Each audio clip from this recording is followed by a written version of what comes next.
From Silicon Valley, the heart of startup land, it's Getting to Alpha, the show about creating innovative, compelling experiences that people love. And now, here's your host, game designer, entrepreneur, and startup coach, Amy Jo Kim. Welcome. I'm glad you're here. Today we're talking with Mimi Ito, an educator and anthropologist turned startup founder. Mimi and her colleagues run an innovative education startup called Connected Camps. They offer summer camps, after-school programs, and coding classes for kids on custom Minecraft servers. My daughter attended a Connected Camp last summer, and it was a transformational experience for her and, frankly, for me as well. Mimi has a real gift for understanding how kids adopt and use new technologies. She's written influential books and papers on this topic, and she's now turning her considerable talents toward building real products. As an anthropologist, I've been trying to translate the really interesting things that young people are doing with new technology in ways that can interface better with the grown-up world and maybe change how we do education and think about learning and technologies.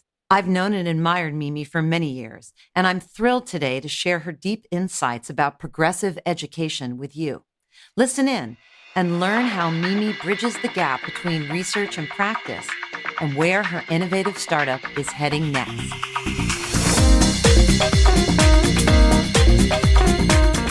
Welcome, Mimi, to the Getting to Alpha podcast. Thanks for having me, Amy Jo. So great that you're here. So Mimi and I have known each other a long time, and she was really one of the first people that believed in me, and we connected about ideas. And she's gone on to do amazing things, which you're going to get a chance to learn more about now. So Mimi, give us a whirlwind tour of your background. How did you first get started in design, tech, and education? And how did you decide what to pursue along the way? Yeah, so let's see, if we rewind a little bit, I'm an academic and my training is in both anthropology and in education. And I did my graduate work studying what kids were doing with new technology, actually educational CD-ROMs back in the day. And, ever since then, I've just been really interested in what young people do with new technology and what the implications for learning are. And along the way, have worked a lot with folks in industry and design and ed tech to try to understand not only what are kids doing with technology, but what can we as educators and technology makers do to help kids learn and socialize and grow up in more productive and civically engaged ways. So, after I did my graduate work on looking at both how kids played with educational CD-ROMs, but also the industry around it, I went on to do research on young people's mobile phone use in Japan and video game play, and did a big study of how kids were living and learning with new media and the big spike of social media use, that big first wave, and became part of this MacArthur Foundation Digital Media and Learning Initiative that I've been involved in for about a dozen years now, which includes both researchers like myself, but also educators and technology folks who are trying to design new kinds of educational opportunities that are leveraging today's technology to meet progressive educational goals. So I just have to jump in and ask you, what motivated you to have such a long-standing passion for looking at kids in education?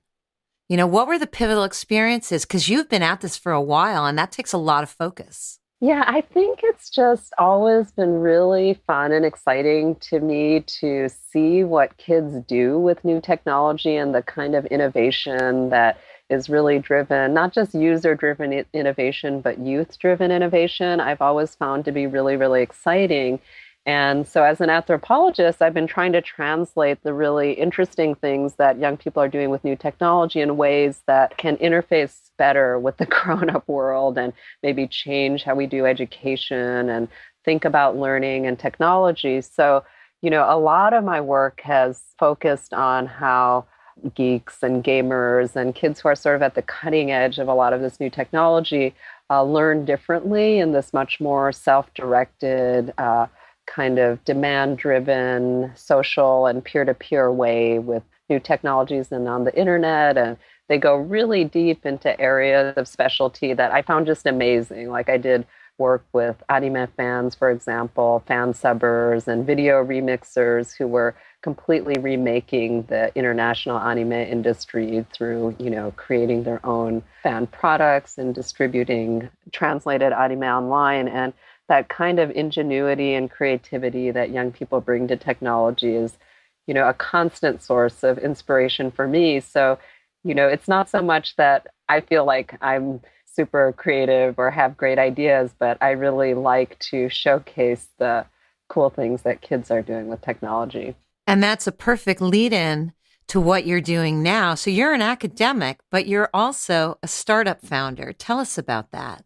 Yeah, so about a year ago, I launched this new startup called Connected Camps with two co-founders, Katie Salen, who's also an academic and a game designer, and Tara Tiger Brown, who is technology maker and an activist in the tech space. And yeah, it's really an effort to bring some of what we learn on around our research and a bunch of experiments that we had been doing about kids and learning with games and in sort of peer-to-peer formats, and see if we could build a business around it.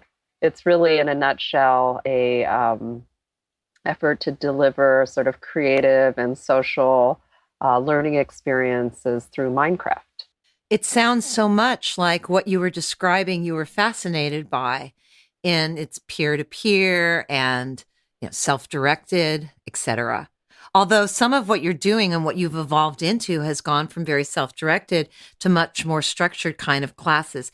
Can you tell everybody basically what Connected Camps is? I think it's fascinating because you've built something on top of a game. Connected Camps is really an effort to take all that sort of passion and creativity and that social learning and the meta game that Minecraft players have built around the game of Minecraft, which, if folks don't know it, it's basically like Lego in a virtual world, and players can build stuff together and build games and build worlds and stories, and it's very open-ended. So one of the things that was really interesting to us is that it kind of exemplified a lot of the positive creative learning that we see in gaming communities that have positive peer and learning dynamics. And what's also unique about Minecraft, unlike other multiplayer games, is that you can run your own servers. So you have homegrown servers, and there's this incredible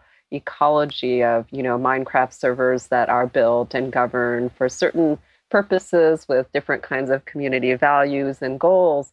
And so it's a real opportunity for educators to meet kids where they are and things that they're already doing and messing around and having fun with their friends. But we can also put a wrapper around it that really maximizes some of the learning potential that is not necessarily going to be realized just by kids on their own. So we let kids join our servers and play together, and we make sure it's moderated and safe. But we also offer things like coding classes and design classes and, a girls club to introduce kids who are new to the game, so that we're pushing kids along in going deeper and pursuing specialties and developing digital citizenship in ways that you wouldn't see necessarily if it was just a homegrown server that some kids were running on their own.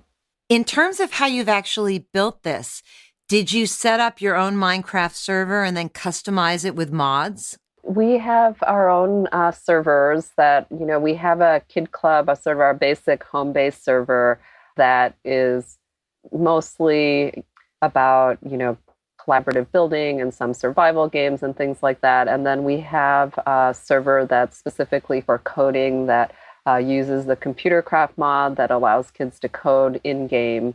Sometimes we'll spin up special events, like we did a Hunger Craft game with some collaborators in the Hive Network in New York City, where they had this social justice game that they built around the metaphor of the Hunger Games. And so we'll have special events like that too. And each of these, because Minecraft is very configurable, often requires a specific map and server configuration and so on. But, on top of that kind of technical configuration and the builds, I think the other really important thing that we have built on top of our servers is sort of our community guidelines and norms and code of conduct and a whole process for how we sort of guide kids in what positive social interaction is and mediate the kind of griefing and disputes that inevitably arise within a Minecraft server. Yep.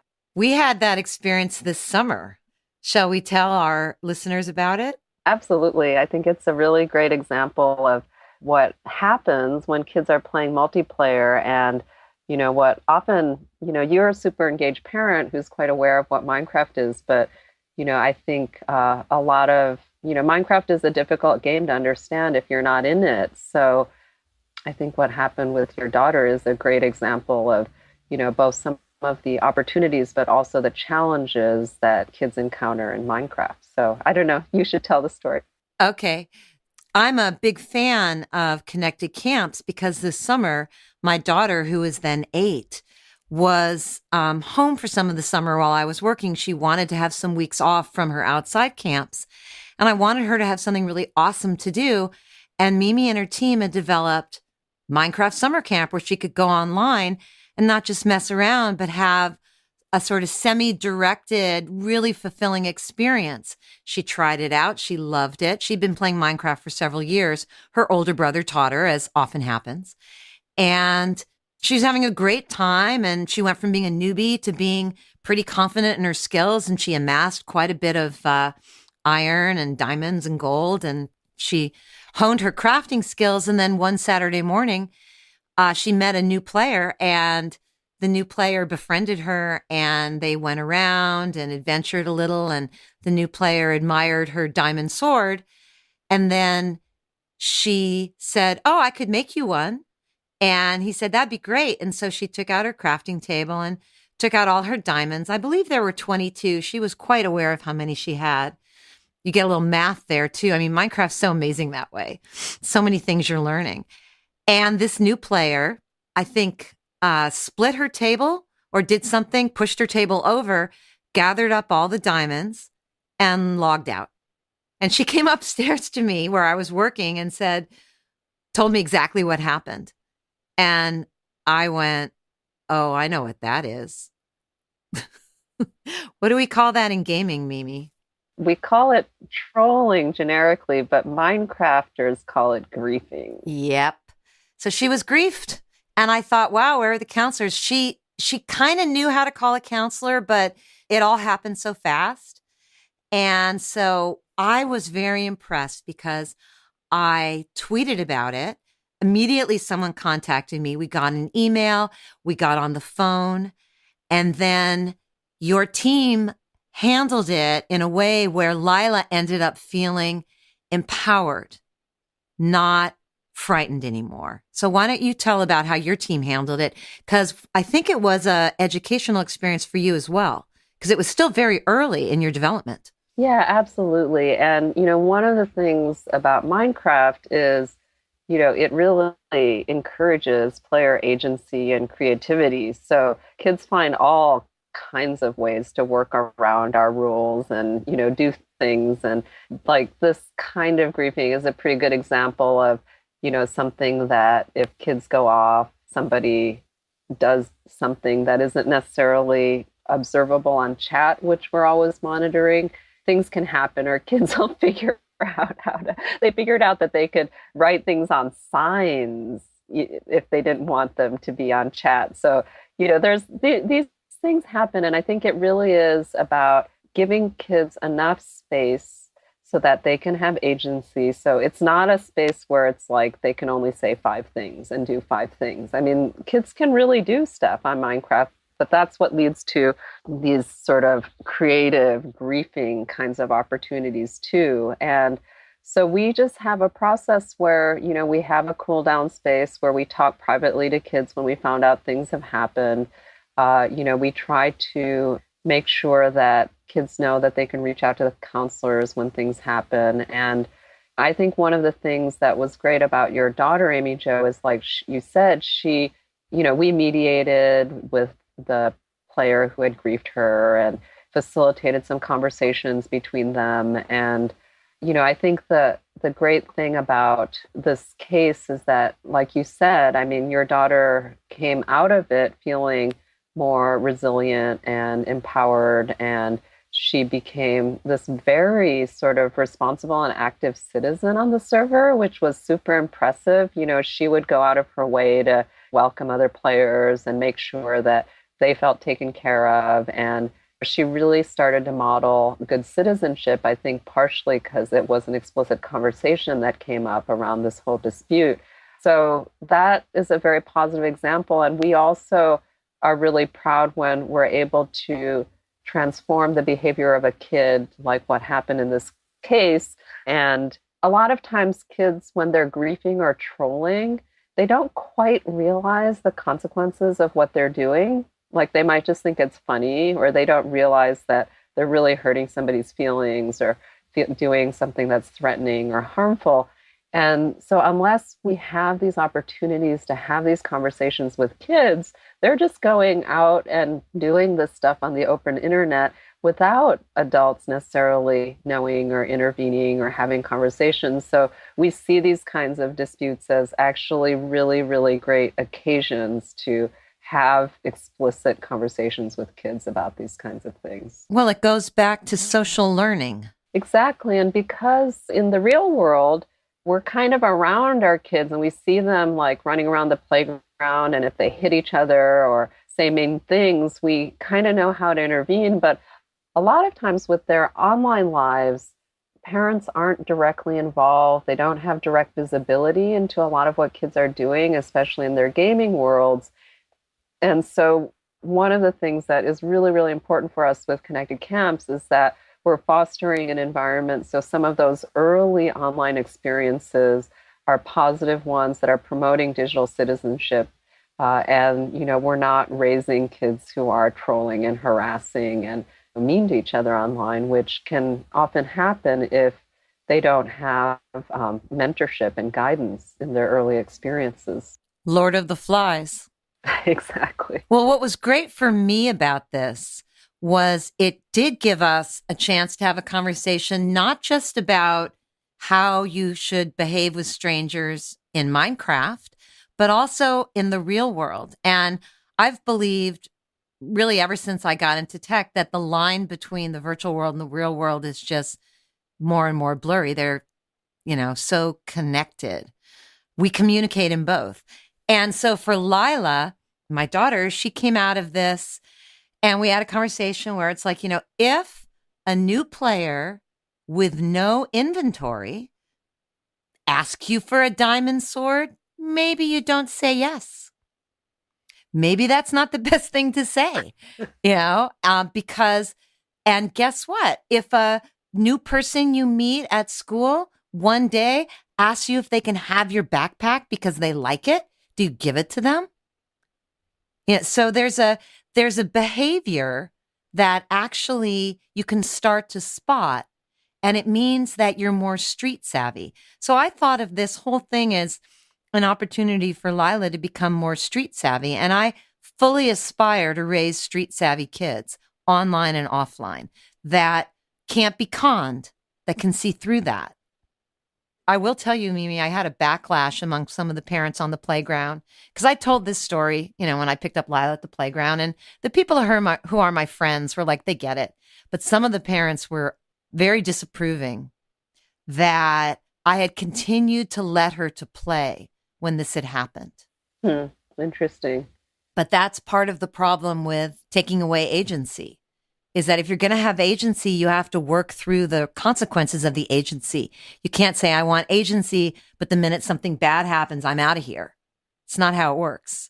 Yeah. And I think it's, obviously there's developmentally appropriate times to give your kids more agency and autonomy. But I do think that the longer you delay giving your kids some social freedom and autonomy, the slower they will to develop exactly what you're saying, street smarts or just sense of their own civic responsibility and the ability to engage in communities. So that's one of the problems I see with a lot of the parenting advice that's very protectionist about new technology, because if it's the parents who are always controlling the environment, the kids never develop the capacity themselves to make wise choices about their engagements online. So is that one of your key goals here?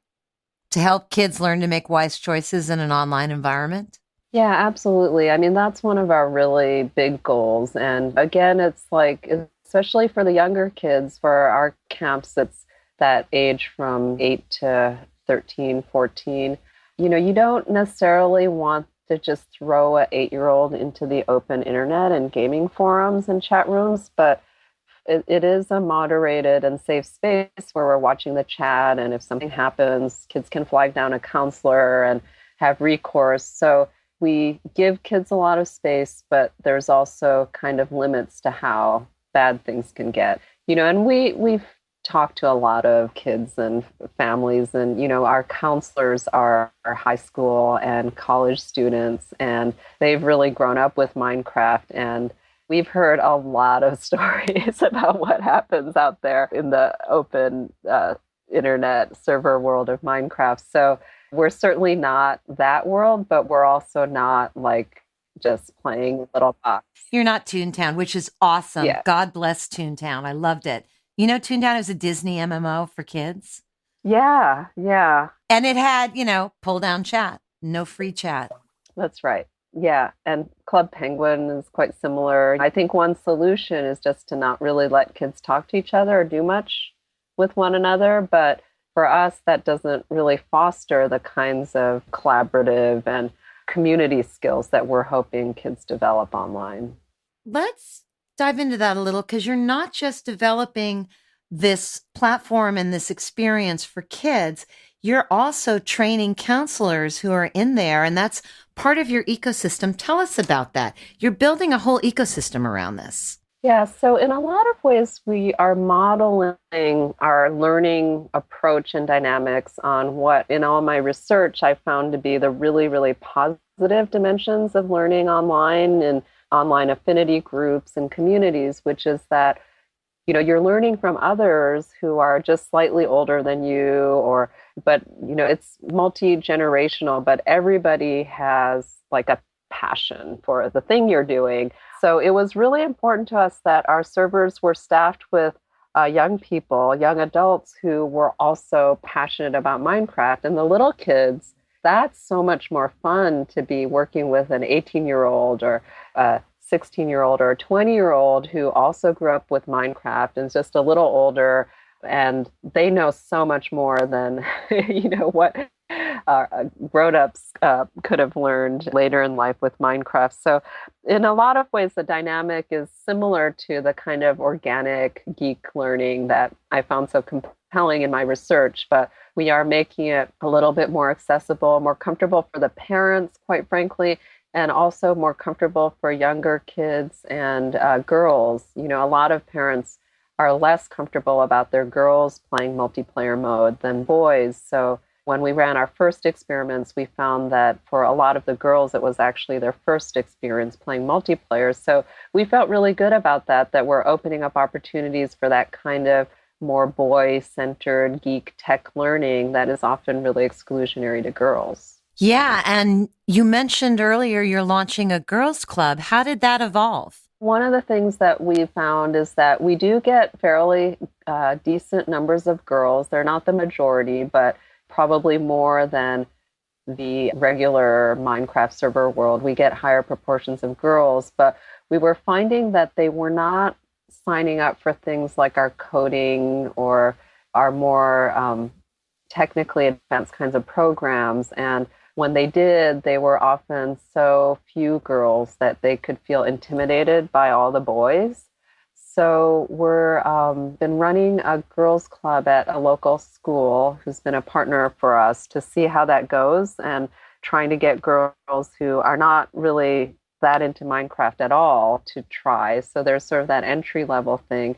But we're also doing girls' clubs for those more technical specialties like coding, because we have found that if you're in a girls only space, and this isn't unique to our camps, a lot of camps are doing this now in tech related areas, that it just creates a safer and more comfortable space. Now, of course, girls are welcome to take any of our programs and, hang with the boys as well. But we also wanted to create a space for the girls who don't feel as comfortable in a boy dominated kind of environment. It's going to be so interesting to see how that evolves. Yeah, it will. That's something new for this coming summer. We did not do that last year. So, this is really based on feedback that we had during some of our after school programming. So we're hopeful that it'll create an environment that will bring more girls. I mean, one of the important things about our startup too is that it is a benefit corporation. So we're guided by social goals as well as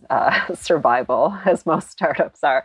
But for us, the issues around equity and serving underrepresented groups in getting kids into tech is a really important part of the work we do. So some of the stuff around gender is very critical to our mission. And we also are committed to serving at least half of our population. We're hoping will be lower income teens that are accessing our programs through free or subsidized kinds of community-based organizations. Awesome. Well, given that those are your goals, how do you make sure that you're on track with your customers? How do you do that outreach to know that you're developing things for the people that you're trying to reach? One of the great things about doing this kind of live online learning with kids is that we do get immediate feedback from kids as to their experiences because our counselors are in game with them all the time. So, for example, this experiences that girls were having, that was something that we sussed out right away because we could see that interaction happening. And, we immediately spoke to the parents and trying to understand the experiences that the girls were having. The same is happening in our school context where we're in close contact with the kids as well as the instructors on site. You were really great at speaking with us and giving us feedback when the problem arose with your daughter too. So there's a lot of this kind of live feedback that we're getting, which is really, really helpful. The other thing that we do is our origins were in the nonprofit and research space, and we obviously still have a lot of relationships with people in the public schools and libraries and community-based organizations and research. So we do a lot of partnering with groups who are in the nonprofit space. Our summer programs and our game design programs have been co-developed with Institute of Play, which is a nonprofit. And last summer, we partnered with the LA Makerspace and LA Public Library to deliver our program system-wide through the LA Public Libraries, which helped us meet our benefit corporation goals. And then we're also working with folks in Richmond and Chicago in serving kids through public organizations, libraries, and schools. So a lot of it is just about the relationships that we've had in the nonprofit sector and the partnerships in order to make sure we're reaching kids from really diverse walks of life. Wow. You, I know, are a very modest person as well as an amazing and brilliant person. And I know this is probably hard to answer, but if you're honest with yourself, what do you think your superpower is? That's a hard question. I think my superpower is that I listen to kids and I learn from them. And they're the ones who have amazing creative ideas. And I'm a translator. I grew up bicultural, living between the US and Japan. So I think that cultural translation piece, it's part of the reason why I became an anthropologist. But it's really, for me, about showcasing the kind of learning and creativity that young people are doing and trying to get adults to embrace and appreciate that and give them more space to pursue that. So, yeah, I think it's really about listening to kids. Wow. I love that answer. It makes me so much think of you and Joey. Yes. Yeah. No, my brother, it's funny because I was a very traditional learner. I did well in school. I loved school. I got 2 PhDs. Like, I did as much school as you possibly could.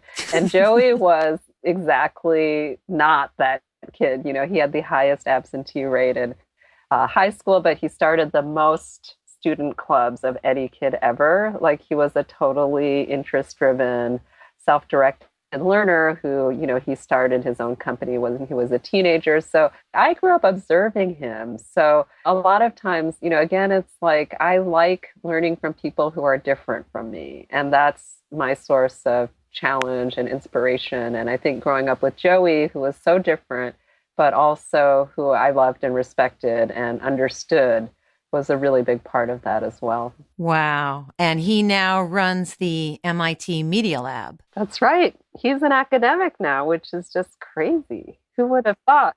I know. And I am a startup. Yeah. So think different isn't just a slogan. That's right. So what's on the horizon for you these days? What's coming up that's got you excited? I think, to me, what's been incredibly interesting about Connected Camps is not only like having this really fun project and feeling like we're able to help kids pursue creative learning and passions, but also the learning that I'm doing about just how to make an impact in a world in a different way in the for-profit space.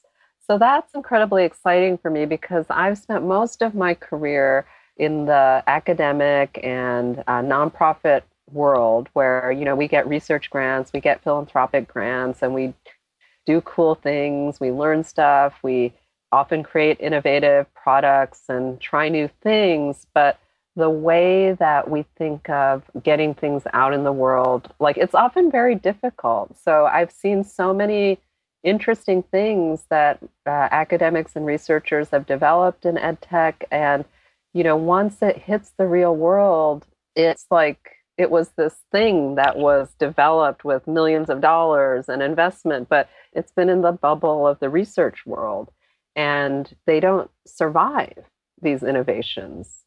And what's been interesting about the startup, and Amy Jo, your work is so informative in this respect too, is that these new startup methodologies where you're both kind of the company and the whole incentive structure is about scale and sustainability as much as the idea. And the world is just relentlessly giving you evidence and feedback about whether you're delivering value to real people in the real world. And that's super exciting to me.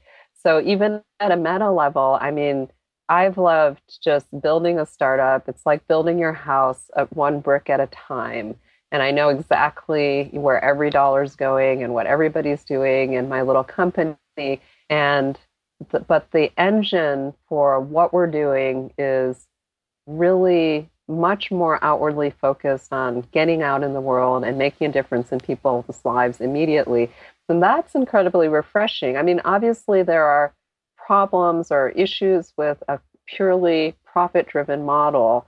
And that's one of the reasons why we are a benefit corporation. But there's a tremendous amount of learning that I'm doing about what it makes to have an impact in the world if you're being really serious and honest and scientific about it, that in a way is much more effective in the startup world than in some ways in the research-driven world. So eventually I would like to write about some of the learning I'm doing on that respect. Like, if you want to run a social venture, if you want to make a difference in education and kids' lives, then there are a lot of different ways that you can do it. I think the world would like to read that thing that you're going to write. I know I would. That sounds fascinating. Thank you so much, Mimi, for your time and sharing what you're doing. We'll make sure to share all the URLs you mentioned in the episode notes. And I'm so excited to see where you're going with this. And I can tell you one thing, Lila will sign up for Summer Camp 2016. Fantastic. Minecraft Summer Camp. What a concept. So thank you for being our guest today. Yeah, thanks so much. This was a lot of fun. Thanks for listening to Getting to Alpha with Amy Jo Kim, the shows that help you innovate faster and smarter. Be sure to check out our website, gettingtoalpha.com. That's getting2alpha.com for more great resources and podcast episodes.